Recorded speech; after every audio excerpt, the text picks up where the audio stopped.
దేవుని రాజ్యము యొక్క ప్రతిబింబము కలిగిందే సంఘం.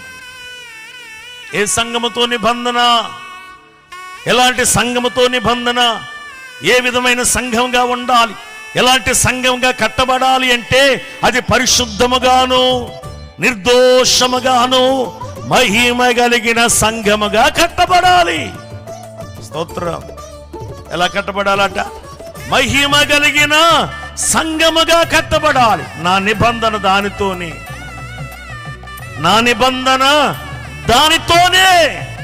అది మహిమ కలిగిందిగా ఉండాలి, ఆత్మ కలిగిందిగా ఉండాలి, దేవుని శక్తితో నింపబడిందిగా ఉండాలి, వాక్యము కలిగిందిగా ఉండాలి, దైవికమైన ఆహారము కలిగిందిగా ఉండాలి. ఆ సంఘముతో నా నిబంధన.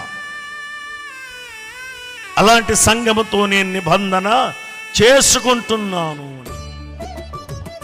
Praise the lord.